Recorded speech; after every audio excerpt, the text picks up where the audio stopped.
Hi, my name is Finn, and I am a 3-day Film Invitational finalist of 2018. I am also a 16-year-old filmmaker. I've been making movies for practically my whole life. Well, I wasn't making movies at 2 years old, but that's besides the point. And the All-American High School Film Festival was the first festival I got to be a part of. A film of mine called Pineapple was selected this year, 2018. And when I found out my film got selected, I quickly wanted to jump on board the 3-day Film Invitational competition. So I want to sit here and basically tell you guys today how that 3 days went and what I've learned from that 3 days. And it was a very crazy 3 days. I can say that, but it was also the best film experience I've had in my entire life. I can honestly say that. So I'm going to tell you guys my experience, and I'm going to show you guys my film, and I'm going to show you two drafts of my film, two cuts of my film. So it started with the 10 weeks of pre-production. I started writing the film, which is called Reminiscing. When I was writing the film, I also got my enormous team together. Very big team, which consisted of 2 people, which included me. So it was just me and my friend. His name's Daniel. Photo of him. Say hi. Actually, don't say hi. This is a video, not a photo, so that'd be weird. I finished the script. Once I finished the script, I needed to cast 2 actors. So I went to backstage.com, put up a casting notice, and I got over 100 submissions for these 2 roles that I had in mind. So I basically whittled down that big number to just a handful of people, and since I'm in LA and they were in New York, I wanted to video chat a few of them and see how well they would act on camera and act on the spot and act with some new lines that they haven't seen before. So that's how I got my 2 actors. And after I did that, I called up a location called Joe's Pizza because I wanted to shoot at a pizzeria for the script. And they were incredibly nice and incredibly gracious with their establishment. I was very lucky. And when I was shooting at Joe's Pizza on the day, like there's this guy named Sam, one of the managers, and he was very helpful. He was treating it like a true movie production. He'd be like shooing people out and kicking people out, kicking like drunk people out and telling people to shut up so we can get the shot. It was amazing. He was treating it like a movie production, which it was in my head and his head apparently, but I don't think to anybody else really. So when we got to New York, we started location scouting, trying to figure out where we wanted to shoot, and the 3-day film competition began. It was 56 hours of mayhem. I slept 2 hours during that time, which I do not suggest doing if you want to actually function during the festival, because the festival basically happens right after the competition is done. And like during networking parties or something like that, people would like come up and be like, "Yo, what's up? It's a network." And I'd be like, "What's up?" But like I would say, "What's up?" 10 minutes too late, and they would already be gone because I was like in a daze of my bed, like dreaming about my bed. So the film that was completed was a rough draft. The film that got into the thumb drive was not the film that was done. It was a very rough cut, had unfinished color, unfinished sound, unfinished everything. And I was the director, writer, main actor, editor, and cinematographer because it was a 2-person team. So I put the whole creative process on myself, which in the long run wasn't the best idea. But I just want to first share with you guys the rough draft of my film Reminiscing, the rough cut. So please don't vomit, but I hope you enjoy. Here it is. Last night I'm working for you. What did you say?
you? Stop boarding it! Oh, I thought you wouldn't notice. Still not working for you? Yeah, I'm still leaving it on the rack. So, Why aren't you buying it? because I don't get it and I don't buy artsy rackets. Okay, so. shut up. You're telling me, after countless pieces I had you listen to, that it's racket? It's not racket. Okay, all right, enlighten me, please. It's a language. Well, then it's a language I don't understand, I don't get. You will get it. Look, it's subjective translation. You can apply your own personal meaning to every piece. I mean, that track in particular sent me in a dream state I couldn't snap out of for days. Okay, so you're saying every time I listen to your stuff or your foreign language, I have to be, what, swept away? Where exactly? Well, that's up to you to decide. Dreaming is what keeps us sane, Cam. It's what kept me sane. Not sane enough. Yeah, you're the one to talk. Wow, that's quite the 7-year-old comeback. Really? Really, Campbell? I would expect it better from you, Bree Campbell. Come on. I'm gonna blame my immaturity on you. Yeah, definitely do, because you're destined to become me, that's for sure. Come on, we've known each other 16 years, so another 16 years, probably could become Cameron 2.0, right?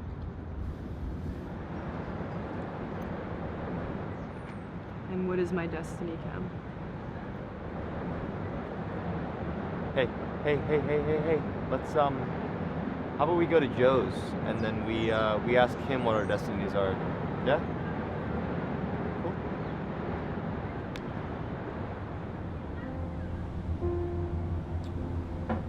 What is it?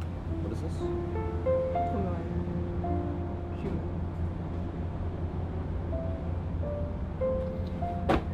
Rocket.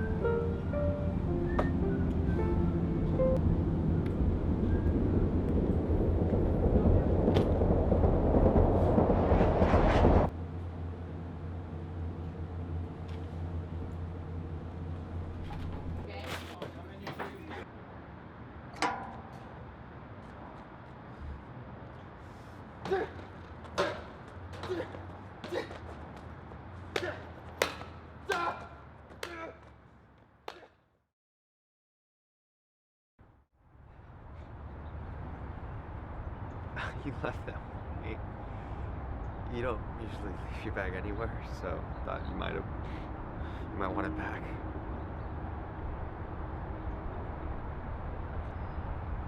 Damn it. I don't know why you did it. I wish I knew what you were going through. I wish you told me. I could have helped you. I could have stopped you. And now all I want to do is follow you.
All right, let me break down what happened during those 3 days. We start shooting 8 a.m. Wednesday. That's when the competition begins. We're going full force. Start shooting at Joe's Pizza. The daytime scene with my character Cameron and Bree Campbell when we're sitting at that counter. that shoot goes great. We keep shooting throughout the day at different locations, and then we start shooting throughout the night. So we're staying up the entire day and throughout the night, and we start shooting at Joe's Pizza again at like 4 a.m. on Thursday. And we get that night shot where basically Matt cuts back to me, my character alone without Bree Campbell. Then we start shooting again all the way till basically 11 a.m. Thursday. So we stay up from Wednesday morning to Thursday morning all the way through, and we're really tired, but then I need to start editing, right? So we basically take the subway from Brooklyn all the way back to Coney Island. But I start editing when I get back to Coney Island. I start editing a little bit, then I fall asleep for 2 hours. I get back up, I start editing a little bit. Then when I look at the shot, we shot at Joe's Pizza at night. I think that shot's very important for the film to show my character Cameron's lonesomeness without Bree Campbell. The original shot was out of focus, and the Joe's Pizza workers decided to line themselves up strategically behind the counters so they were all in the film. So I was like, okay, yeah, we need to go shoot that again. So we take the subway again from Coney Island all the way back to Manhattan at like 2 a.m. in the morning. And we had to shoot these things at like 2 a.m. because that's when these places are like the least busiest. And there's like less drunk people coming in and out. So we start shooting at Joe's Pizza around actually 4 a.m. And after we finally get that shot again, and mind you, that's a lot of time to travel back to a place to reshoot something. It's a lot of time wasted. So once we finally got that, I left myself another 30 minutes to edited a little bit. Didn't get to really edit a lot. Like basically the first two scenes kind of roughly put together. We started shooting from 2 a.m. all the way till like 11 a.m. on Friday. After we shot all that and the shoot was finally done, I left myself about 5 hours to edit because the deadline was 4 p.m. So I had to put together put it together, get the sound done, get the coloring done because I was the editor as well. I started editing, 5 hours, right? Quickly getting my cut together. Daniel's sleeping on himself in the corner, drooling on himself, and we're trying to wake him up to give him a bagel, but he won't even take it because he's so tired. And I start editing on the lift over to Manhattan, which is from Brooklyn to Manhattan, and Manhattan is the place where we need to drop off the thumb drive with the film on it. I start exporting the film when I get to the place. We have about 30 minutes. It's exporting very slowly. We're going out of our minds, and the film's not even done. That's the cut that you guys just saw. I mean, there's not even credits at the freaking end of it, and we're like trying to like blow on it, hoping that it goes faster, like the little bar on the Adobe Premiere, and then finally it exports. We grab the file, we throw it on the thumb drive, we take the thumb drive, give it to my dad, who was the teacher, and then he runs in, basically pushing over all these 13-year-olds. I don't think he was pushing over anybody, but he basically rushed in. Team Universal Academy, throws down the thumb drive. We get it in right on the dot, 4 o'clock. We start celebrating. It was a really great moment. Until I figured out that my software decided to cut the first scene and the required bumper that was needed for the film. And the required bumper is an animated, basically logo of the Film Invitational. So we were pretty devastated. It was a cut that didn't have credits, missing its first scene, didn't have the required bumper, had unfinished color, pretty bad sound as you could hear from the cut that you guys just saw, which was the cut that was also shown in the movie theater with a very packed audience. So it was devastating in a way. It was. And I was very surprised and very grateful that the film was still selected as a finalist at the end of the day. So I want to show you guys the final cut of the film and so you guys can compare the two. And also, I wrote a 9-page script and there's a 6-minute limit. And usually industry standard is 1 page, 1 minute. And so the final cut is 9 minutes long, but the cut that you guys saw was around 6 minutes long. So it was missing some of the scenes that I think really were needed in the final cut. So here are some side-by-sides real fast of the color grade of the shot of the film you guys just saw and the final color grade that's in the film that you guys are about to see, just so you can see some side-by-sides of the finished color grade. And, you know, I wrote too long of a script for too little of time. I think I tried to pack in too much. That's something you guys have to think about also, of how long your script's going to be and how much content you want to try to fit into that time. Because I think the cut that you guys just saw was the pacing was everywhere. I didn't think the pacing was so off because I was trying to cut down as much as possible and taking out as much as possible. So hopefully with this next cut, the pacing will be a little bit better and it'll be a little bit more enjoyable and more understandable. So here is the final cut of Reminiscing.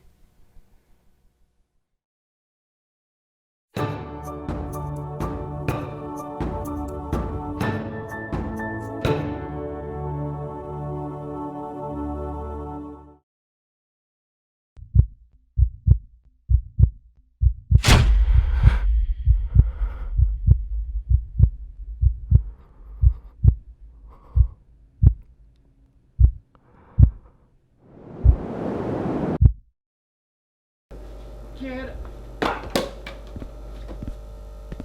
There is no sleeping on the job. You're coming in early tomorrow to finish this up. Pick that up. Last night I'm working for you. Jackass. What did you say?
Hey, Cameron.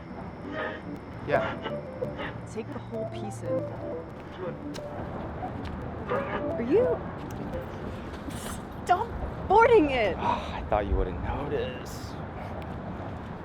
It's still not working for you? Yeah, I'm still leaving it on the rack. So, Why aren't you buying it? because I don't get it and I don't buy artsy rackets. Okay, shut up. You're telling me, after countless pieces I had you listen to, that it's racket? It's not racket. Okay. All right. Enlighten me, please. It's a language. Well, then it's a language I don't understand. I don't get. You will get it. Look, it's subjective translation. Subjective translation. You can apply your own personal meaning to every piece. I mean, that track in particular sent me in a dream state I couldn't snap out of for days. Okay, so you're saying every time I listen to your stuff, or I'm sorry, your foreign language, I have to be, what, swept away? Where exactly? Well, that's up to you to decide. Dreaming is what keeps us sane, Cam. It's what kept me sane. Not sane enough. Yeah, you're the one to talk. Wow, that's quite the 7-year-old comeback. Really? Really, Campbell? I would expect it better from you, Bree Campbell. Come on. I'm gonna blame my immaturity on you. Yeah, definitely do, because you're destined to become me, that's for sure. Come on, we've known each other 16 years, so another 16 years, probably become Cameron 2.0, right?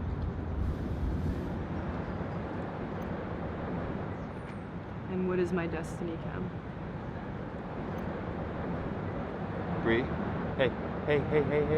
Let's, how about we go to Joe's, and then we ask him what our destinies are, yeah?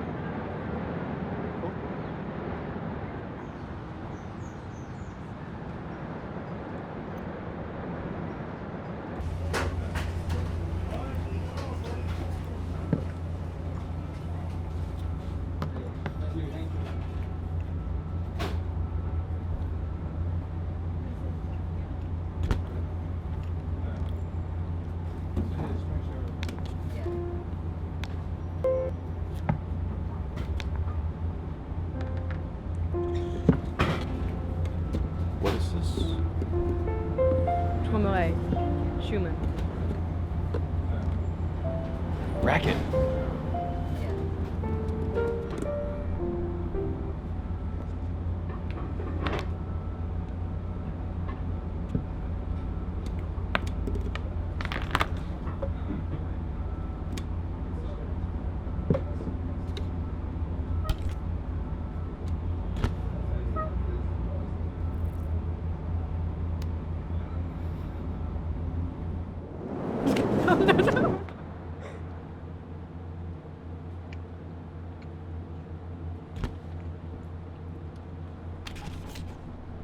Thanks for the freebie, Joe.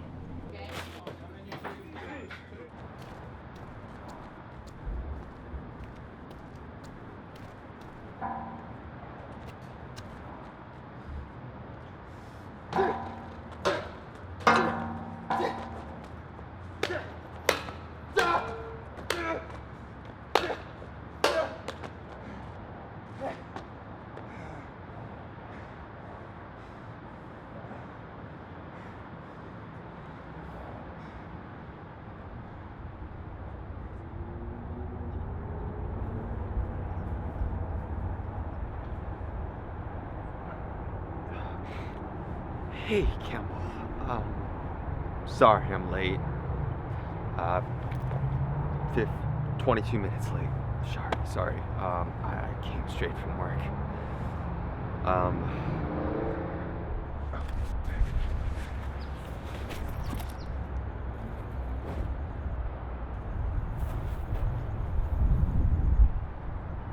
You left that with me. You don't usually leave your bag anywhere, so thought you might want it back.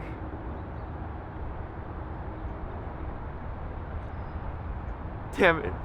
I don't know why you did it.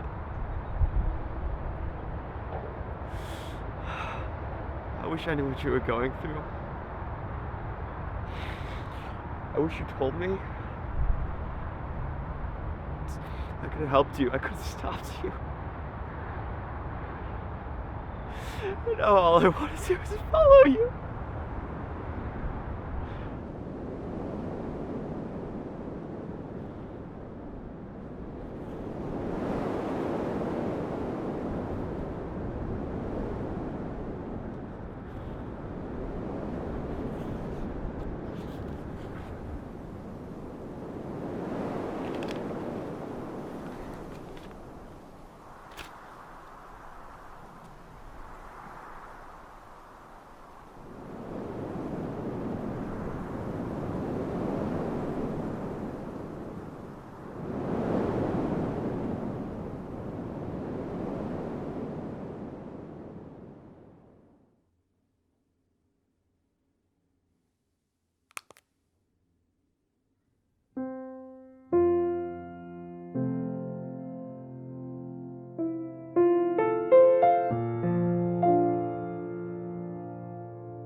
Alright, hopefully you guys didn't vomit at that cut of the film because that was the film. That was reminiscing. So hopefully you enjoyed. And as you can see, it had the required bumper and it had the credits, and it had the first scene. It makes the film so much better, and hopefully a little bit more cohesive.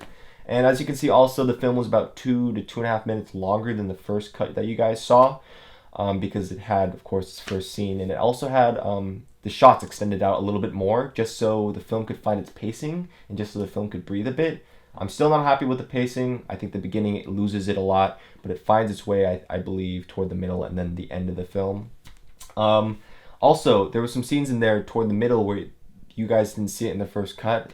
For example, the scene at Joe's Pizza, when Cameron and Bree Campbell are having that playful banter. Then Cameron flicks his soda, Bree slaps his face, and Cameron's about to pyre, and then it cuts to Cameron being alone. I think that scene is critical for the film because it really shows their playful relationship, and it shows how much Cameron is missing that part of Bree Campbell. So there were things like that that really mean a lot to the film. Even though they're so small, it can mean everything to the project. So I think the biggest thing I learned from this whole experience was time management. If I learned how to manage my time better, I would have been able to export the film hours before the deadline, and I would have been able to catch that mistake of the first scene not being in there, and I would have been able to put credits and then export it again if I learned how to manage my time.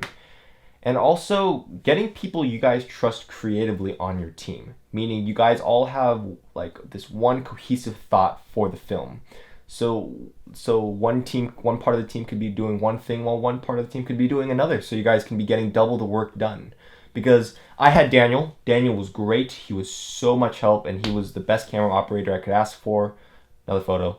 But that's how far he stepped into the film world, and that's about it. Creatively, he doesn't know much more, unfortunately, than that. So I had to trust myself to hopefully be able to get everything done, which I think was a mistake, because at the end of the day, it was a lot of stress, and I didn't get to sleep a lot, and sleep's important, I think. Now I learned that. See, it's all a learning curve. I learned that sleep was important, even though I'm 16 years old, and I'm finally figuring that out. So from this whole great experience, I felt still like I failed. I'm gonna be honest, I felt like I failed.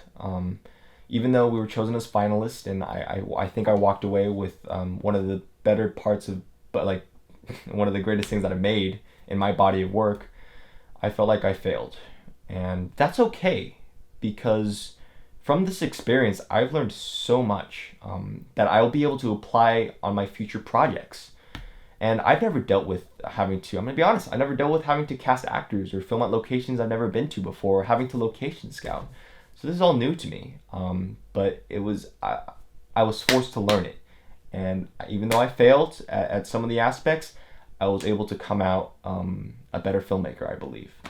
So hopefully you guys found this video insightful in some ways, and good luck on your guys' Film Invitational, which one you guys submit for, either the 2-day, the 3-day, or any of the other Film Invitationals. I say good luck. And I cannot wait to see what you guys make, and I'll see you all from the movie screen.